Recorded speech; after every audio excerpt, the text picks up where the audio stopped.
All right, welcome back. Today we're going to see if we can't help Locke out a bit. Locke had for us a really plausible, at least initially semi-plausible answer to the question, what makes me the same person over time? Right, the question is, you exist at various points in time. You're the person who entered the room. You will be the person who leaves. You'll have a drink this evening. You'll go to sleep. You'll wake up tomorrow, and you'll repeat. You gather new memories over that course of time. Your body changes over that course of time. There's all sorts of differences between today you and tomorrow you and next week you and so forth. So what unites all these different temporal parts of you, right? All these different times at which you exist? Well, Locke says what tethers them all together, what binds them all together is memory. The reason you're the same person who walked in as the person who will leave is that the person who will leave will remember the experiences, at least some of them, of the person who walked in. All right. So a later stage of you is the same person as the earlier stage of you, just in case the later stage remembers.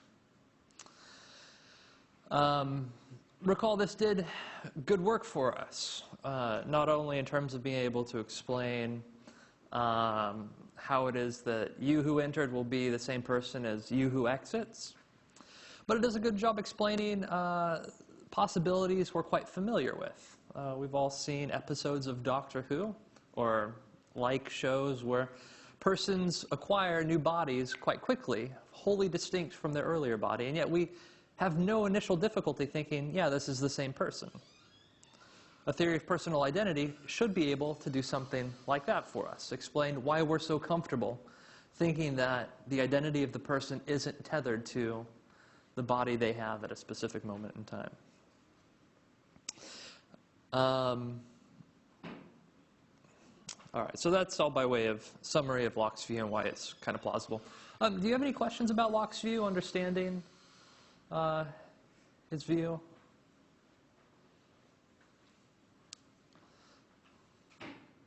Do you think his view implies that you have to remember everything? Or just some things?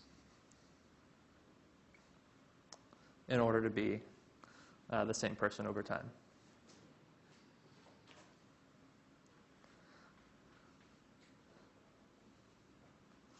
As stated, it's unclear, right? Obviously, a person has to remember some things.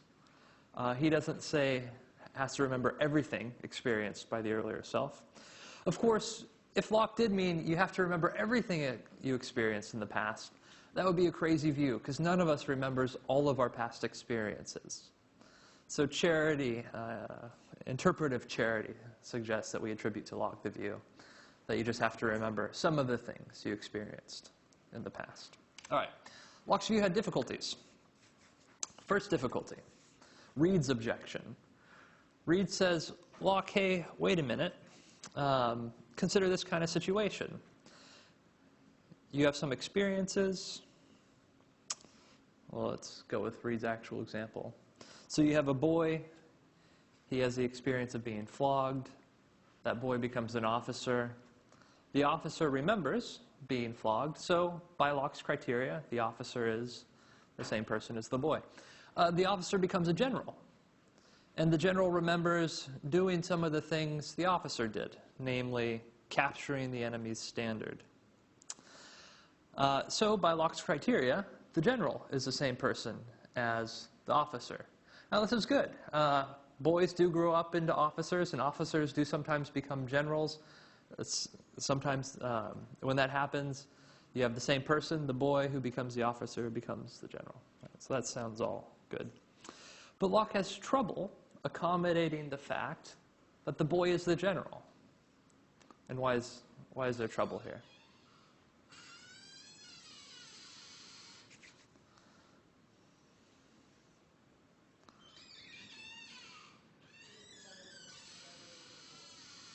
Yeah, we forget things. And it's entirely conceivable that the general forgets being flogged. Now, remember what I just said a bit ago, how we should understand Locke? Should we understand Locke as holding the view that in order to be the same person over time, you have to remember everything you experienced in the past, or just some things.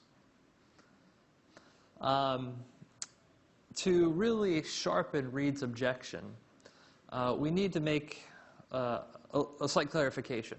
It can't just be, if Locke's view is that you just have to have some of the memories of your past self in order to be the same self over time, then it can't just be that the general forgets something. The general has to have no memories of being a boy at that time in order to no longer be the same person as that boy who was flogged. But is that a big leap? Are there days that fully escape memory in your life? Are there events over courses of time that just wholly escape you? Yeah, sure. I don't remember anything from my 3-year-old year of life.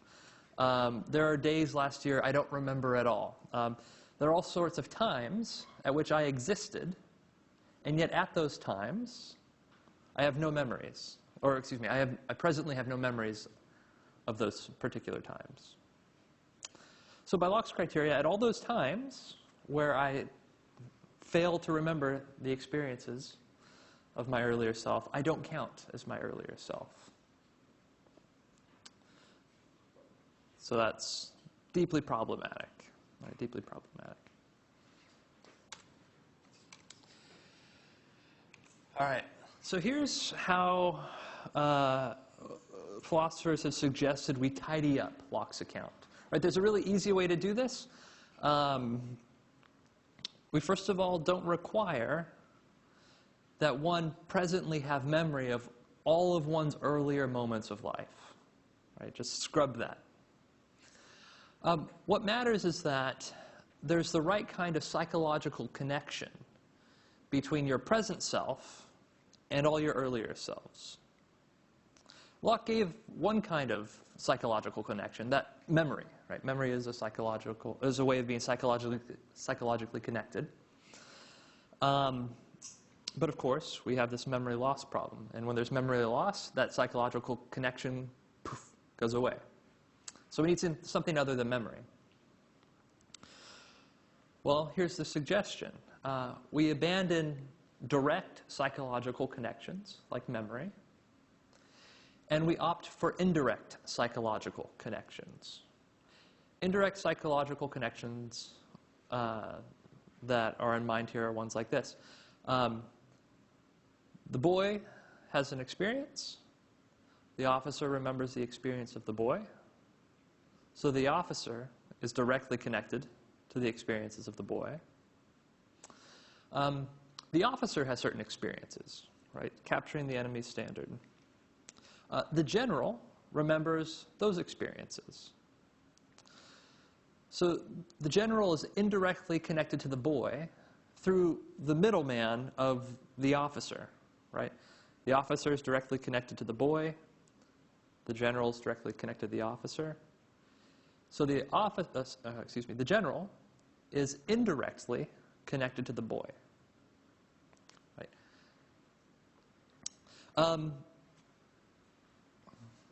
So this is what we're talking about when we're talking about psychological continuity. We don't require direct psychological connections like memory. We just need it to be the case that there are indirect psychological connections. Right? Being directly connected to things that are directly connected, even if you're not directly connected to those things. Right? That's the general situation. He's directly connected to earlier selves that are themselves directly connected to much earlier selves, but he himself is not directly connected by way of memory to the much earlier self. All right, so A is psychologically continuous with B. Right, there's psychological continuity between A and B. If and only if there's a series of stages with direct psychological connections linking them. All right, this definition is going to pop back up in a second. Let's just repeat it all, because this is something some student. We just want to make sure we all get it. So there's young Gillard, right? Gillard in frame 1. let's suppose she remembers having a certain kind of birthday cake. Gillard in frame 2 remembers that. So she is directly psychologically connected to Gillard in frame 1, young Gillard. Old Gillard, Gillard in frame 3, might remember things experienced by Gillard in frame 2 while not having any memory of Gillard in frame 1. Nevertheless, Gillard in frame 3 is indirectly connected to Gillard in frame 1 because she's directly connected to things that are directly connected by way of memory. Right? She doesn't remember, but she remembers earlier selves that do remember. And that's enough for continuity.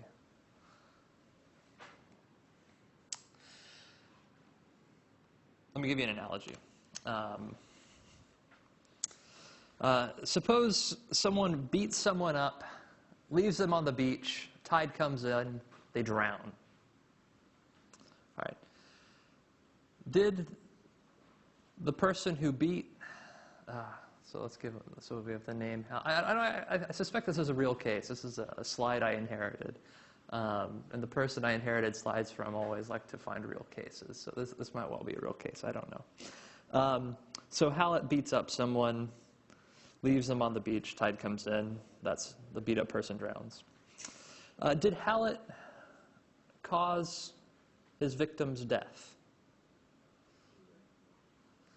Yeah, indirectly. Well, so first of all, the answer is yeah, they clearly killed. This person is fully responsible for the death of the individual. But he didn't drown the person, right? He didn't hold the person's head underwater. He didn't do anything like that. He didn't tie an anchor to their feet and throw them in. But he caused something that caused them to drown. So he's responsible for the drowning. He caused the drowning, but not directly. Right? So causation, our very familiar notion of causation, is not one that's limited to direct causal relations, like in a series of dominoes. When you knock over the first and a whole bunch fall over, the last falls over. And we can ask the question, did the first cause the last to fall over? And the answer is yes, but not because the first knocked the last one over. It's because the first knocked the second knocked the third. So the first initiated a causal chain that terminated in the final dominoes collapsing. Right, so just direct versus indirect. And this move easily solves the transitivity problem, easily solves the problem with progressive memory loss. All right. So if you go for psychological continuity rather than connectedness, you get the transitivity of the identity relation, which is very important. The transitivity identity is a logical fact about the identity relation. It cannot be plausibly given up. And obviously we forget things. And so we can't have a theory of personal identity that says you can't forget anything. Because by that standard, we're not the same person from moment to moment because we remember vastly little of what we experience from moment to moment.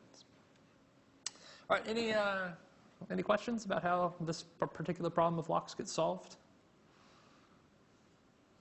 All right.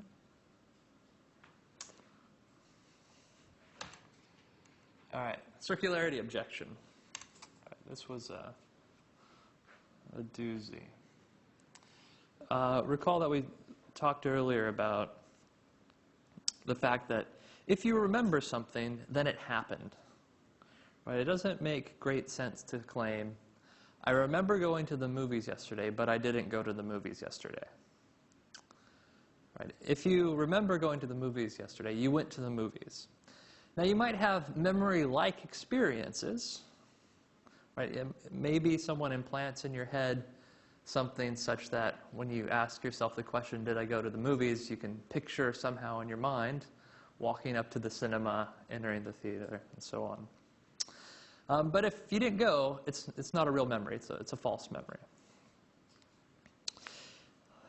So in Locke's theory, because memory plays a role in explaining personal identity, Locke finds himself in this very uncomfortable position where he has to say,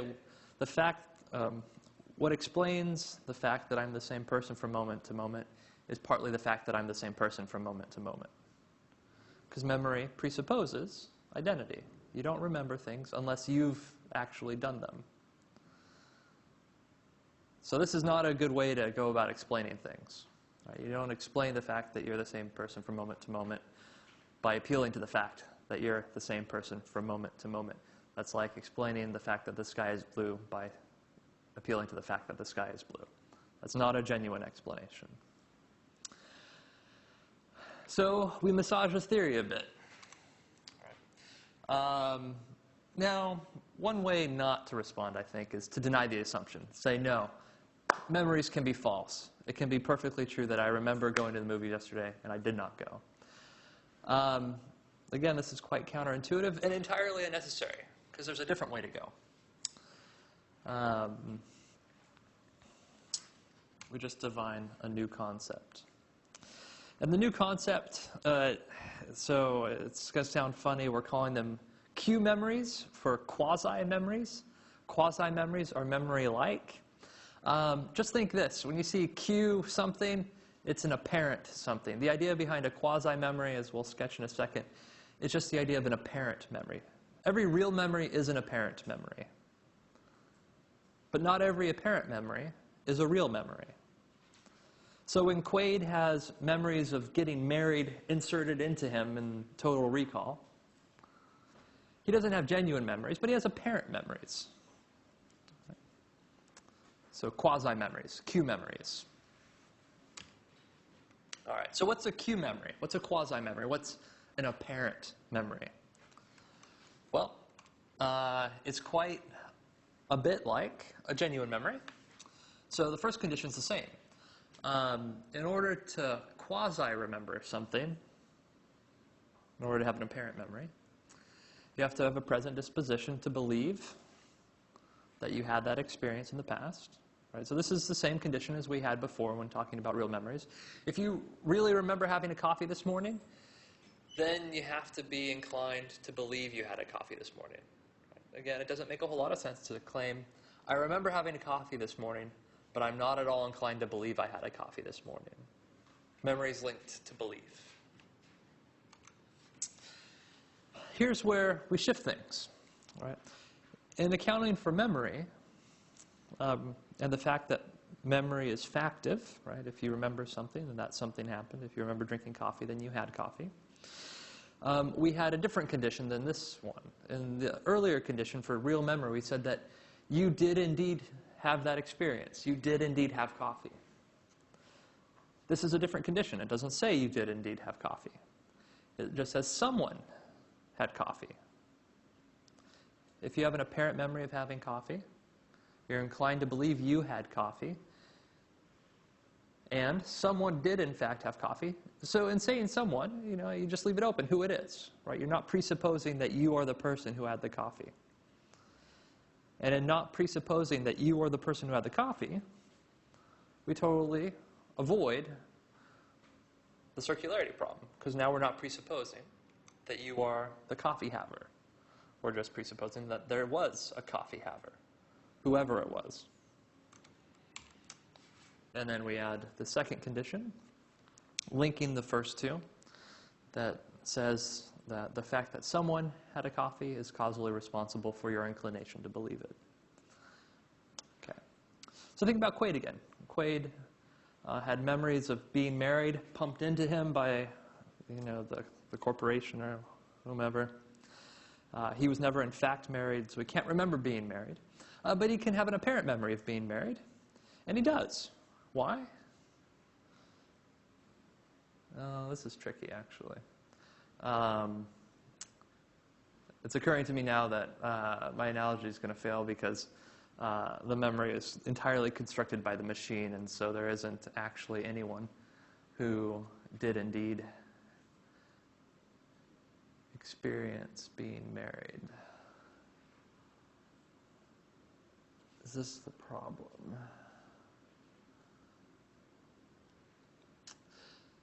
Maybe not. Here's why not. Machines can't automatically, on their own, construct an experience of being married. Let's just assume. Let's assume that the reason the machine was able to give Quaid the apparent memory of being married is because the machine acquired it from someone else, right? So the machine copied somebody else's marriage experience. All right. So long as we put that in the background, we don't give machines the power to artificially construct experiences, then this example works. I apologize for the additional layer of stuff. I should have thought of a cleaner example. But yeah, so long as that's how Quaid got the memory, right? Got it from the machine, and the machine got it by copying someone else's, then he has a genuine apparent memory, according to this. All right. How are you guys with quasi-memories, apparent memories? Make sense? You see how they don't presuppose personal identity? All right, enough heads are nodding in the right direction. All right, so here's the neo-Lockean account.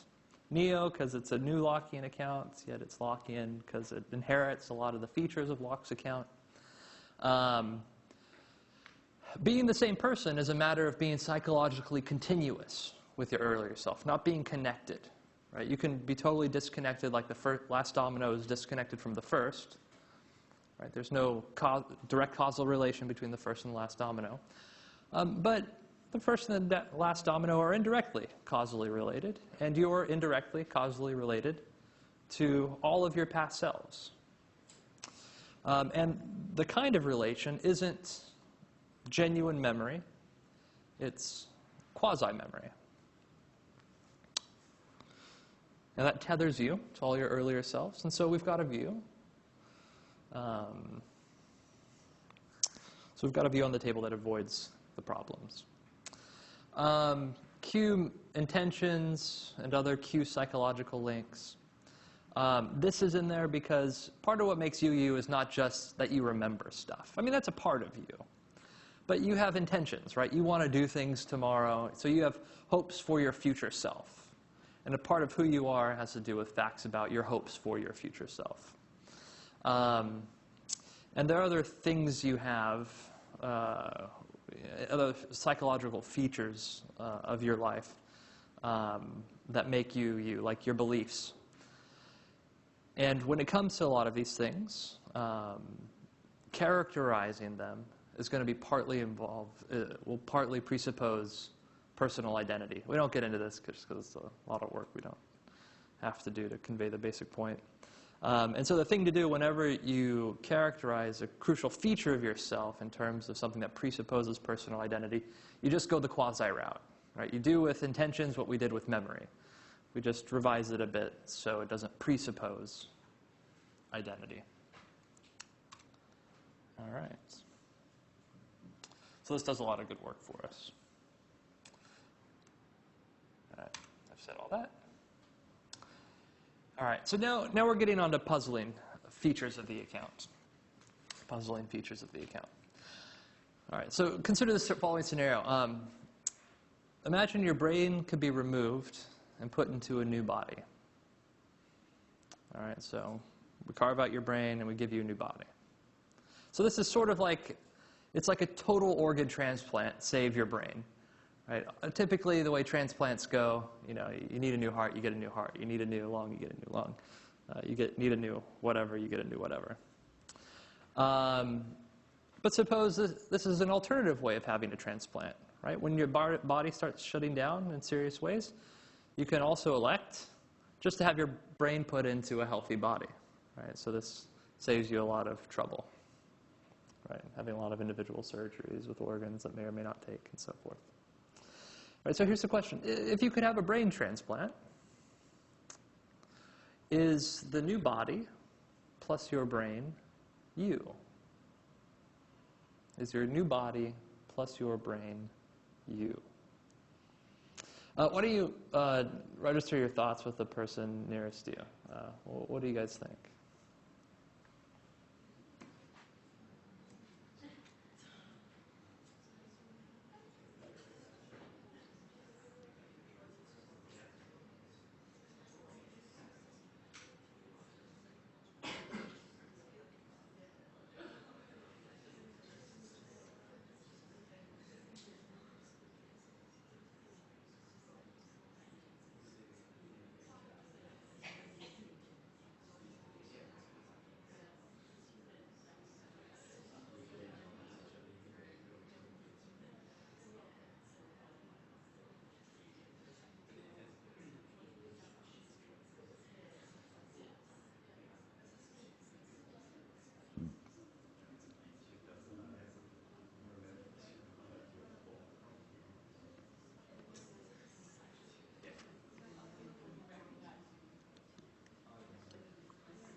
All right, so I'm just curious. Let's see where you're at.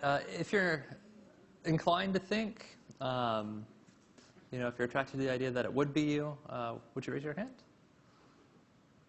All right, good number of people. Let's clarify that where your brain goes, your memories go, and your feelings go, and so forth, right? None of those things are trapped elsewhere in your body. All right, so anyone who is reluctant, do you have an idea of why you were reluctant?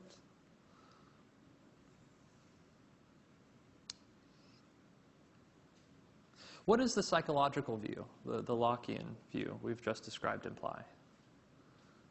Does it?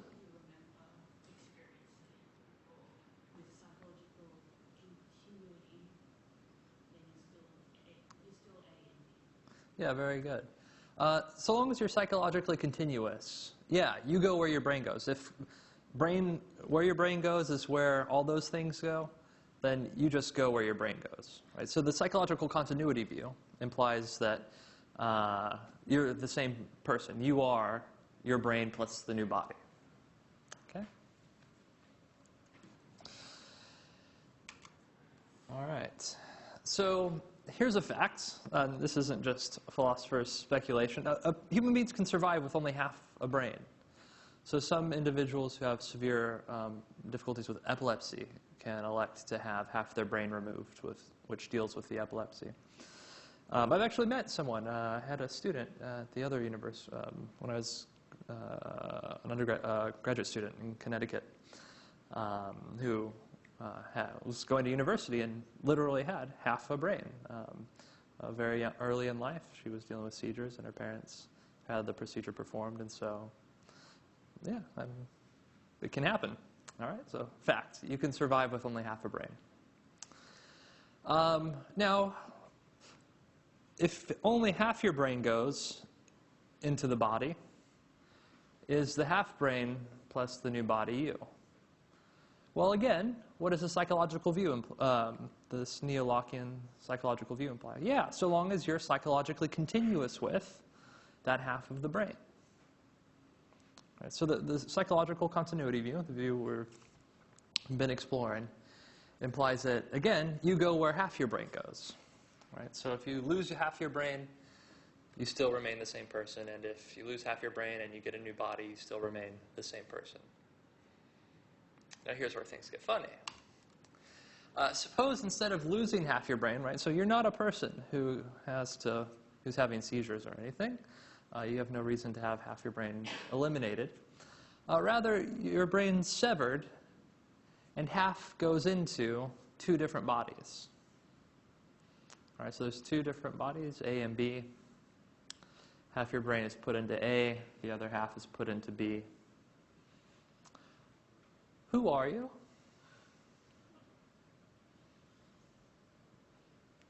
Let's see what our options are. All right, so you can say neither, right? So you're not the same person as A, you're not the same person as B. You cease to exist. All right, so that's one option. Trouble with it. If an individual can survive the loss of half their brain, then it's undermotivated, this option, right? If you can survive the loss of half your brain, then the fact that both halves continue to exist surely doesn't mean that you cease to exist, right? The non-destruction of one, or excuse me, well, just the earlier point. If you can exist with only half and both halves survive, it's undermotivated to think that you all of a sudden cease to be just because the other half survives in another body. All right, here's another option. Well, you're just one of the two. All right, so say you're A. This is one position to hold. What's the trouble here? B is also you, okay. Why might we want to say B is also you?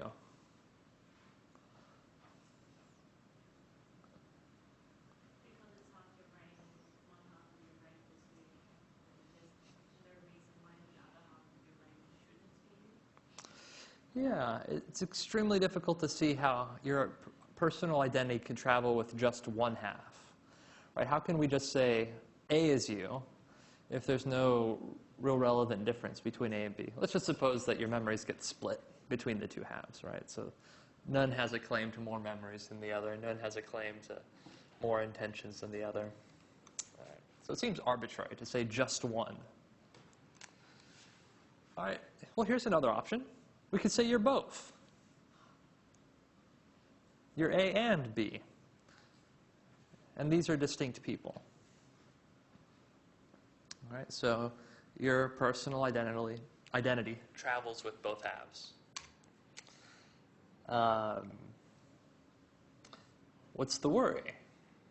Well, the worry is going to be that you can't be the same person as two different people, right? When you cut the brain in half and you give it to two different bodies, sure seems like you've got two different people on your hands now, right? One might go out for coffee, the other might go out for a beer, one might go to bed at 7 o'clock, the other might go to bed at 7:10. They're always going to be located at different points in space. They're going to be having separate experiences, going to be forming new beliefs, memories, and so on. They're two different people. Right? But you can't be the same person as two different people. All right.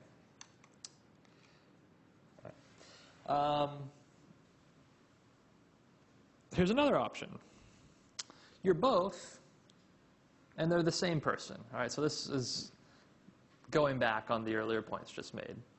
Deny that they're two different people. Say that they're just the same person.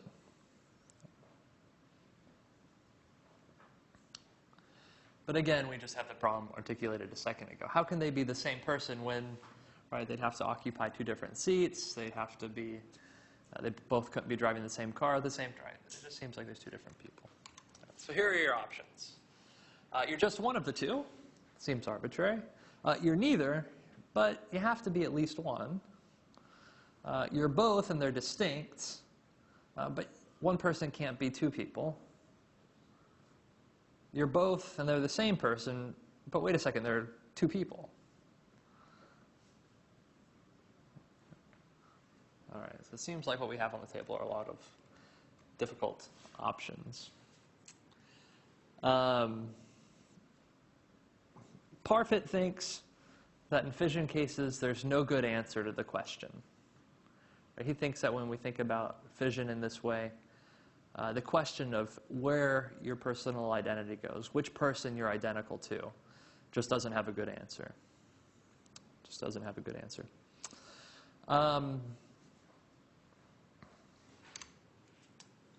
Here's a different question. If the psychological continuity view is true, which of 1 through 4 has to be correct? All right, why don't you discuss that with the person nearest to you? The psychological continuity view is true.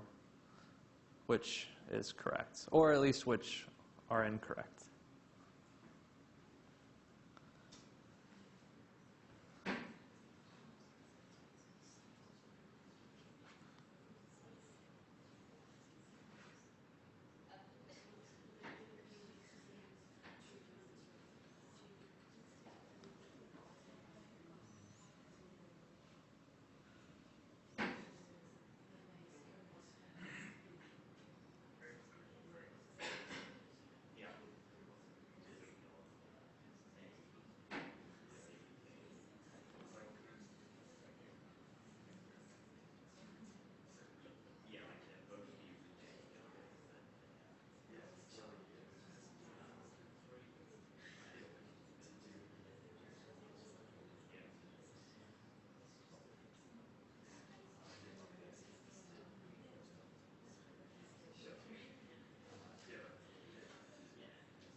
All right, so psychological continuity view is committed to what? You're both and they're distinct. First part for sure. Psychological continuity view has to say you're both people, right? Because the psychological continuity view says who you are is whoever you're psychologically continuous with. And if psychological continuity goes with the brain, and it goes with half of brains, then it goes with both halves. And so you're both. So that's what the psychological continuity view is absolutely committed to. You can't hold the psychological continuity view and deny that bit. And this raises the hard question. Well, if you're continuous with both, then you have to be the same person as both. Right? If you're continuous with both, then you're the same person as both. Right, this gives rise to the transitivity objection. Because remember, if you're the same person as A and A is the same person as B,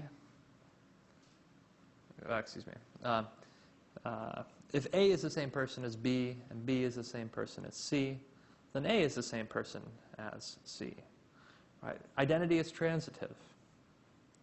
So if you go with both halves, then you're the same person as the earlier self. And since you go with both halves, right, so A, later self, is the same person as B, the earlier self. And if you go with both halves, then B is the same person as C. And from the transitivity of identity, it's going to follow that A is the same person as C. Right, so it's going to follow the transitivity of the identity relation, that A and C are the same person. But again, as I highlighted moments ago, this is just really counterintuitive. How in the world can A and C be the same person? Once your brains get split and get into different bodies, they're always having different perceptual experiences. They're always forming different memories. They're going to start forming different beliefs, right? They're going to have to be located in two different spots. So one's going to form the belief, I'm to the left of my other half or something.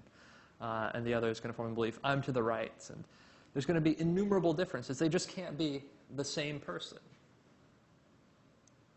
Or so it seems. So overcoming this is a difficult task. All right, so this is one problem. All right. Here's a different problem. All right, closely related to the problem of fission we've been considering. Here's the way to think about this problem. So suppose there's a teleport machine, and it works in the following way. It scans and records everything about your body down to the atomic level. So absolutely all the information about your body, it scans. That information is sent elsewhere, and a duplicate of you is made, an exact duplicate, particle for particle, no difference. All right.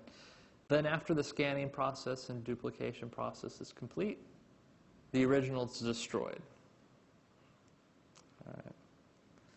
All right, so one question is this a way to travel, right? If there's an agency out there that says, we'll get you to Mars, and you say, how? They say, well, we'll teleport you. And you think, great, well, that's instantaneous. They don't tell you how it works, but this is how it works. Right? Is this a way of traveling? Right? Is this a way of getting from A to B?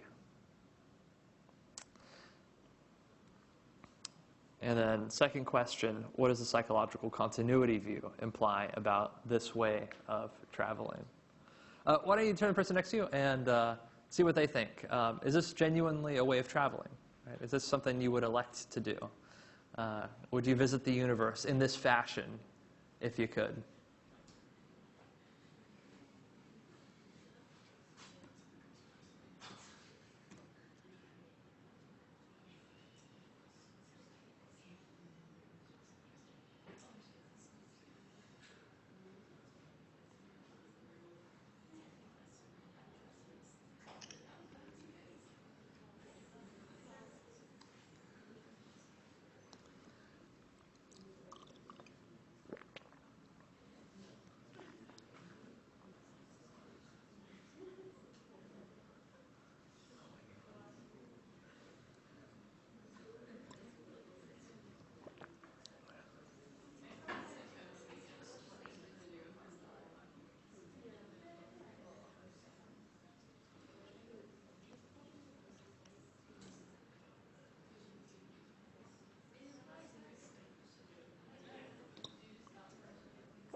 So I'm curious, who would elect to travel to Mars in this fashion? All right, a number of you. So you think you'd survive the trip?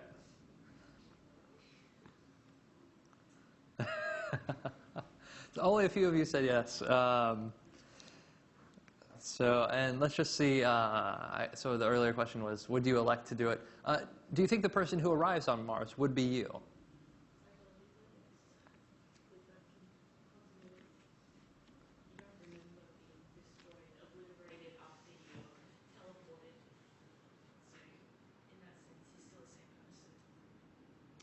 All right. So if the psychological continuity view is true, then yeah, this is a real way to travel.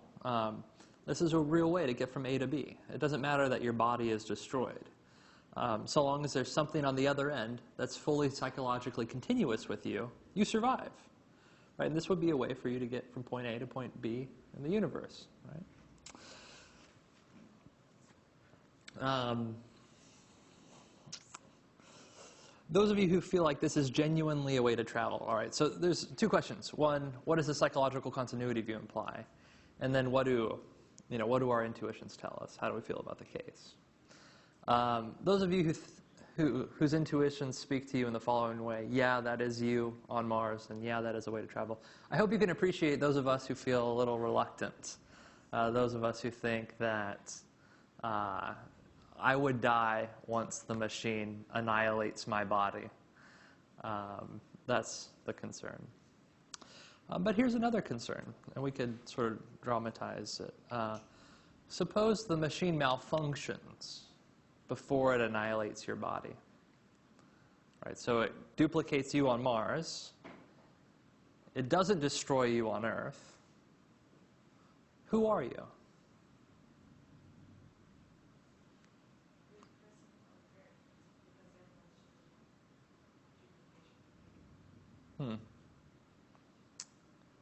This is a thought parfait.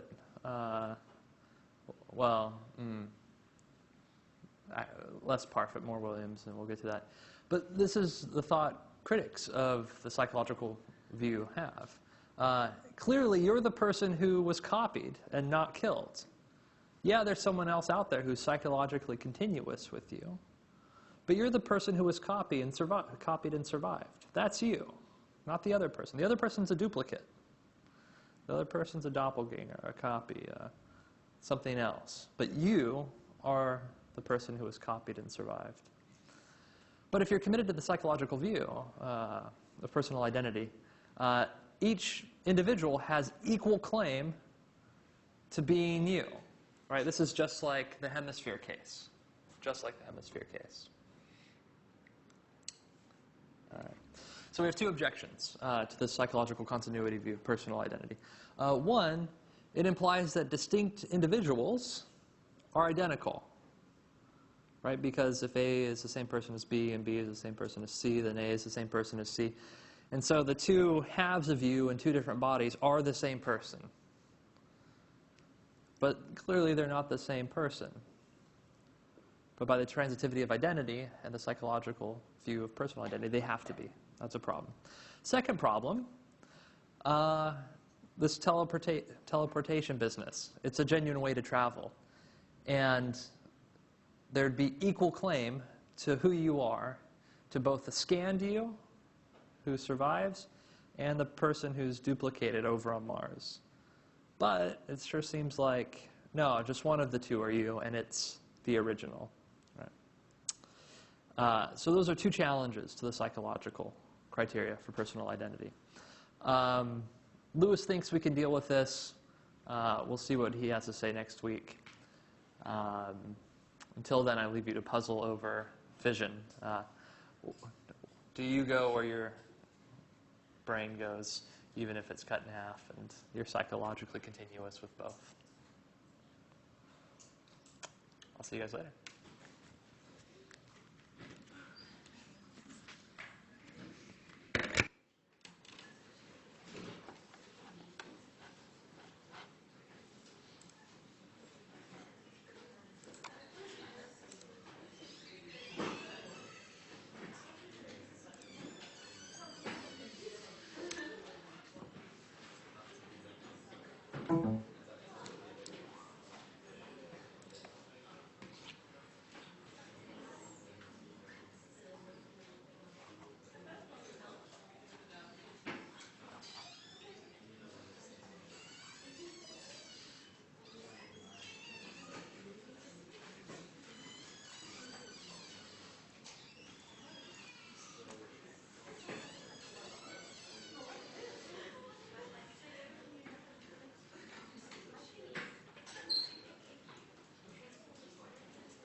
shake.